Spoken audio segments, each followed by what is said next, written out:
Hello and welcome to all our viewers in Nigeria and around the world to News Cycle on Global Television. We are live in the nation's capital, Abuja. I am Anthony Momodu. The Supreme Court has scheduled Friday, January 12, 2024 for judgment in the governorship dispute of Kano State between the APC and NNPP. Abba Kabir Yusuf, a member of the new Nigerian People's Party, was declared winner of the Kano State governorship election held on 18 March by Nigeria's Electoral Commission, INEC. However, the All Progressive Congress challenged the outcome of the election, alleging electoral malpractices and asking its governorship candidate at the poll, Nasiru Yusuf Gawuna, be declared winner of the election. The Kano State Governorship Election Petition Tribunal and the Court of Appeal in Abuja upheld Gawuna's case and nullified Governor Yusuf's election. Dissatisfied with the appeal court judgment, Abba Kabir Yusuf proceeded to the Supreme Court. President Bola Tinubu has slashed the number of officials that will accompany him and other top government officials on any foreign trip. The measure, according to presidential spokesperson Ajuri Ngelale, is part of a broader effort to cut costs. Speaking while briefing State House correspondent at the presidential villa in Abuja, Ngelale said the cost-cutting exercise affects the entire apparatus of the federal government, including Office of the President, Vice President, and First Lady. According to the new policy, the President has directed that local security agencies should be used for his protection whenever he travels to any state, instead of traveling with a high number of security details from Abuja. He also stated that the same measure should be adopted for both the Vice President, Kashim Shettima, and First Lady Remi Tinubu. President Bola Tinubu has summoned the Minister of Interior, Olubunmi Tunji Ojo, over his alleged involvement of the controversial 438 million naira contract scandal involving suspended Minister of Humanitarian Affairs and Poverty Alleviation, Betta Edo. Tunji Ojo was summoned by the President on Tuesday. The minister is expected to explain his role in the contract awarded to New Planet Project Limited, a firm linked to him. A leaked memo being circulated online showed that a firm linked to the minister received a substantial sum labeled as consultancy fees from the Ministry of Humanitarian Affairs and Poverty Alleviation. The Economic and Financial Crimes Commission, EFCC, has seized the passports of the suspended Minister of Humanitarian Affairs and Poverty Alleviation, Betta Edo, and her predecessor, Sadiya Umar Farouk, over the ongoing investigations into scandals in the ministry, as the EFCC interrogated the suspended minister over the 44 billion naira fraud uncovered in the ministry. It was learned that the managing directors of 3 commercial banks were also questioned on Tuesday over the fraud. It was learned that her personal and official passports were taken away by detectives and she was barred from traveling out of the country. Her predecessor, Umar Farouk, had been quizzed by investigators for 12 hours on Monday in connection with the probe into the 37.1 billion naira allegedly laundered during her tenure in office through a contractor, James Okwete. The ex-minister's passport was also seized as part of her bail conditions before she was subsequently released late Monday night. Following the suspension of the Minister of Humanitarian Affairs and Poverty Alleviation, the ministry's permanent secretary, Abel Olumuyiwa Enitan, has assumed the responsibility of the ministry. His action is in line with the directive of President Bola Ahmed Tinubu, who suspended Edo on Monday over the alleged payment of public funds into private accounts. Enitan assumed the responsibility after a letter to that effect from the Office of the Secretary to the Government of the Federation was given to him Monday night. Recall that President Tinubu, through his Special Advisor, Media and Publicity, Ajuri Ngelale, had directed the suspended minister to hand over to the Permanent Secretary of the Federal Ministry of Humanitarian Affairs and Poverty Alleviation. New developments in the Christmas Eve attack on Plateau State villages reveal the recent apprehension of 3 individuals associated with a gun-running syndicate linked to the incident. The Nigerian police force, during a press briefing in Abuja, disclosed the arrest alongside 64 others involved in various crimes nationwide, including kidnapping, gun-running, one-chance armed robbery, banditry, and culpable homicide. Kike Lomo Okere completes the report. The first public relations officer, Muyiwa Adejobi, stated that the Plateau suspects are presently in police custody, actively cooperating in the ongoing investigation. The arrest, conducted by the Nigerian Police Force Intelligence Department Tactical Team and DFI and STS, resulted in the seizure of significant evidence, including 5,454 rounds of live ammunition, 300 live cartridge, 50 empty ammunition shell, 68 rifle, and 33 ATM cards. Earlier, the Plateau State Police Command had announced the arrest of 8 suspects related to the recent killing in the state. The very first of such instances that we will be bringing to your notice today is the Yellowtail period attack on some villages in Plateau State. The call that Inspector General of Police IGP Kayode Adeolu Egbeto compared the NPM was in Plateau State to conduct on-the-spot assessment of the affected areas, replacing tactical strategies to bring to book the perpetrators of these attacks. These strategies are already yielding results, as 3 suspects who are members of a gun-running syndicate linked to the attacks have been apprehended and are currently in police custody, assisting with the investigation. The suspects are Ahmed Sulaiman, Balikisu Aliyu, and Aboki Samuel. Upon the arrest, the following exhibits were recovered: 1 ash-colored golf car, 1 AK-47 rifle, 1 AK-49 rifle, 1,000 rounds of live ammunition, and 5 magazines. Additionally, Adejobi highlighted the arrest of 4 individuals in connection with the bank robbery in Otukpo, Benue State, where 9 AK-47 rifles were recovered. Also, during a confrontation at the hideout in Taraku Village, Buruku local government area of Borno State, 5 suspects succumbed to the superior firepower of police operative. Furthermore, a 3-man gang of car snatchers from Lagos was paraded, with 1 member attributing their criminal activities to the prevailing economic challenges. The IGP is making sure that we take charge of some of these operations. We are even planning to float some operations to tackle some of these insecurity we experience in some areas across the country. The IGP is working hard, as has flagged off a segment of Special Intervention Squad in Plateau State, which is under the direct supervision of AIG in charge of Zone 4 in Makurdi, who has been temporarily located to Jos in Plateau State to oversee the special operations we are doing to make sure we restore peace back to affected areas in Bokos, back in Ladi, Mango, and other areas of Plateau State. However, the Inspector General of Police reiterated the commitment of the Nigerian Police Force in ensuring the safety and security of the citizens by relentlessly cracking down on criminals and criminally related activities, as well as continue to work tirelessly to ensure Nigeria is a safe space for everyone. Kike Lomo Okere, Global Television News. The Kogi State government said 6 persons have been arrested in connection to the harassment of a member of the National Assembly who came on a courtesy visit to the governor in his Lugard House office in Lokoja, the state capital. The governor has subsequently banned unauthorized persons from accessing the government house while calling for the immediate prosecution of the culprits. This is contained in a statement issued on Wednesday by the governor's chief press secretary, Ologu Mohammed.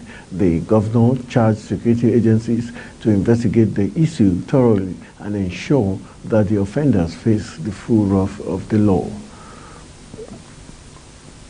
The Nigerian Labour Congress (NLC) has suspended their planned state delegate conference in Imo indefinitely.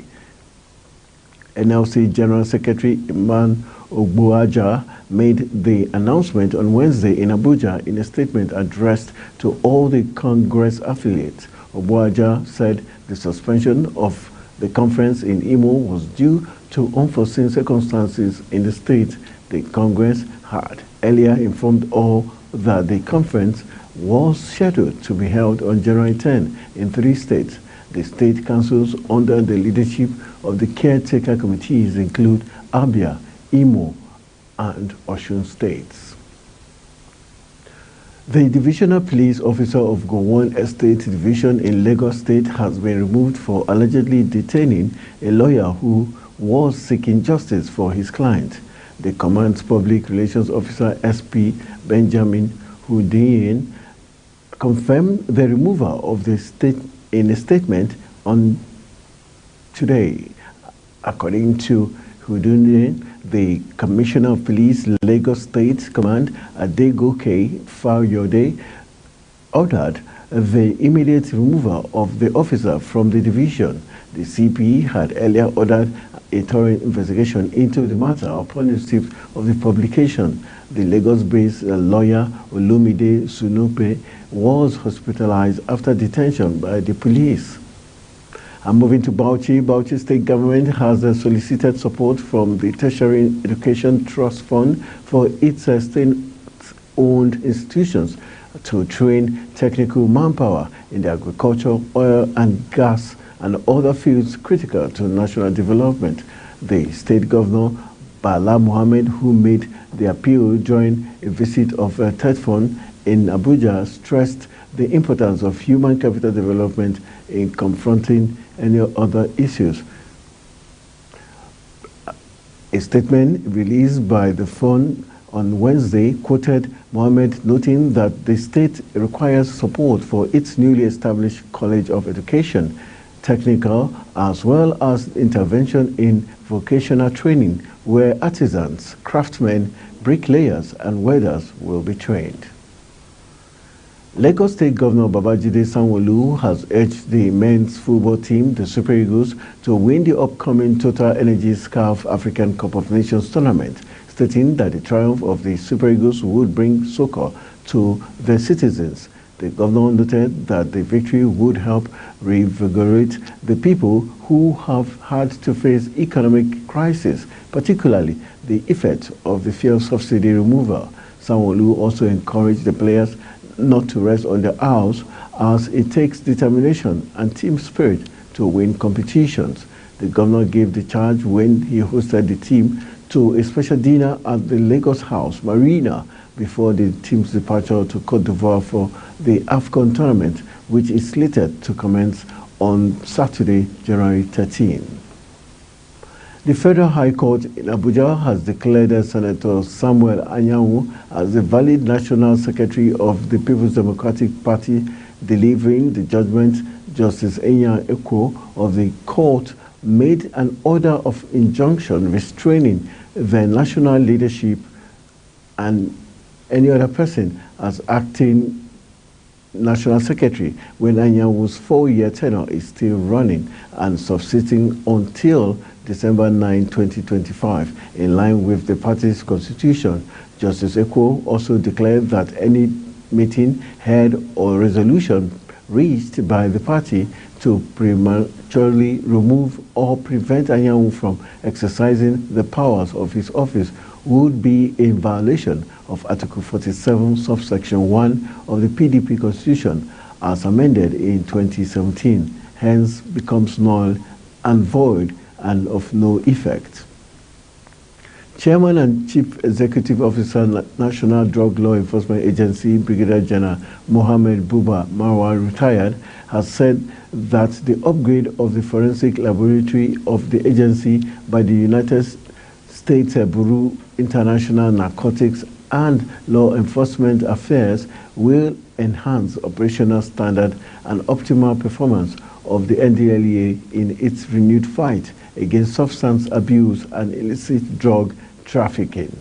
Marwa, who stated this in Lagos on Wednesday, said the facility is anticipating the provision of state-of-the-art analytical equipment to enhance performance in line with standard operational and laboratory procedures and best practices, which in turn will enhance evidence-based analytical processes in forensic analysis. The NDLA boss, who was represented at the event by the agency's Director of Media and Advocacy, Femi Babafemi, emphasized the importance of modern forensic laboratories to the successful fight against illicit drugs in the country.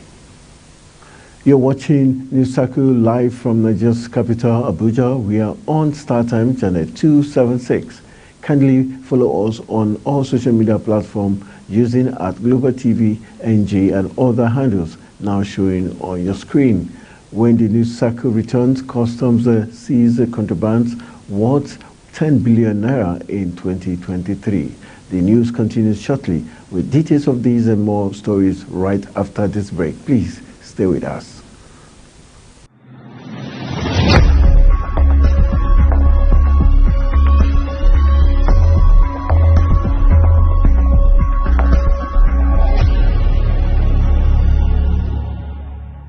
Welcome back from the break. You're watching News Circle on Global Television. The Supreme Court on Wednesday dismissed an appeal by the Social Democratic Party and its candidate in the Adamawa governorship election, Omar Ado. This came after the counsel for the candidate prayed the court to withdraw the case. The five-member panel, led by John Okoro, subsequently dismissed the appeal. The Court of Appeal in Abuja and the tribunal had dismissed Ado's petition challenging the victory of Amadou Fintiri. Is now left with the appeal filed by the All Progressive Congress APC and its candidate Ashayatu Dahiru, seeking to be declared the governor of the state. A federal high court in Abuja on Wednesday ordered the remand of former Minister of Power and Steel Olu Agunloye in the Kuje Correctional Service. The Economic and Financial Crimes Commission arraigned Agunloye over allegations of fraud in the Mambila Power Project. Agunloye was brought before the Federal High Court in Abuja on Wednesday, where he pleaded not guilty to the charges read against him. The judge, however, ordered that the embattled former minister be remanded pending when bail would be granted. The Lagos State Micro Enterprise Support Initiative, through the State Ministry of Women Affairs and Poverty Alleviation, WAPA, gave out various working tools to at least 1,000 beneficiaries on Tuesday. At least 11,885 participants have benefited from the Lagos State Government Micro Enterprise Support Scheme, MESSI, across 19 skills acquisition centers in the last 4 years in Lagos. Meanwhile, so far, about 18,092 students have graduated from various Lagos State acquisition centers from 2019 up to date. Also empowered in the last 4 years were 4,000 widows, with a total of 8,000 widows as recipients of the various poverty alleviation program of the state government. The Nigerian Customs Service Federal Operations Unit Zone A, Ikeja, said it made 1,119 seizures of contraband worth 10 billion naira in 2023. The Customs Area Controller Hussaini Ejibunu disclosed this on Wednesday while addressing journalists at the command. He said that 83,170 bags of foreign rice, equivalent to 139 trailers, were seized within the period under review, stating that the last year they made 1,119 seizures worth a total duty paid value of 10,395,100,000 123,943, comprising bags of foreign rice, vehicles, marijuana, tramadol, used tires, poultry products, footwear, petroleum products, etc. The most prominent of the seizures is foreign parboiled rice, which amounted to 139 trailer loads, equivalent of 83,170 bags of 50 kg rice. And moving to the foreign scene, UK and US naval forces have repelled the largest attack yet by Yemen's Houthi rebels on Red Sea shipping. UK Defense Secretary Grant Shapps says carrier-based jets and warships shot down 21 drones and missiles launched by the Iran-backed group overnight. The Houthis said they targeted a U.S. ship in retaliation for the killing of rebels who tried to attack a container ship by using speedboats last month. Shapps said he had no doubt that Iran was heavily behind such attacks. The Niger Republic military dictators have freed the wife and son of the ousted president, Mohamed Bazoum. The military junta led by General Abdurrahmani Tichani removed Bazoum from power on July 26, 2023. Through the coup, they toppled the president alongside his wife Khadija and 22-year-old son Salem were detained under house arrest according to reports. Bazoum's wife and son were released provisionally by the junta. However, the junta was silent on the fate of Bazoum. And moving to business, the federal government, through the Ministry of Industry, Trade and Investment, has urged major companies under the pioneer status of the National Sugar Master Plan to collaborate terms to curtail the rising price of sugar and improve the capacity of local sugar production in Nigeria. This was disclosed by the Minister of Industry, Trade and Investment, Doris Uzoka Enete, after a tour of the sugar companies. The minister, in a statement on Wednesday, said there's more move is to maintain the price stability of the product, especially during the upcoming Ramadan period. She further stated that the sugar refineries pledge is a clear demonstration of their alignment with the government's effort to bolster the agricultural sector for food security and pledge the full support of the government to the growth of the sector.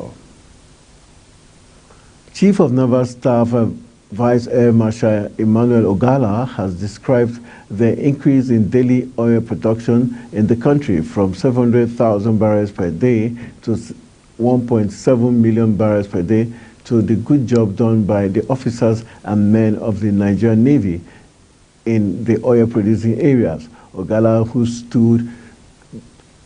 stated this when he paid a familiarization visit to officers and naval ratings at the Central Naval Command, Yenagoa, Bayelsa, urged the troops operating in the territorial areas of the Niger Delta to step up their operations to record more successes. Nigeria and the Kingdom of Saudi Arabia have resolved to strengthen their collaboration between both countries to enhance the development of solid minerals as the world transitions from fossil fuel to cleaner energy. Meeting on the sidelines of the Future Minerals Forum holding in Riyadh, Saudi Arabia, the Minister of Solid Minerals Development, Dele Alake, and his Saudi Arabian counterpart, Banda Akarov, led the delegations of both countries to the bilateral meeting. The minister harped on the need to forge partnership, emphasizing that global energy transition is contingent to critical minerals, which he stated exist in abundance in Nigeria. And that's how we'll call it a wrap on the news. My name is Anthony Momodu saying thank you for watching. Have a beautiful day ahead.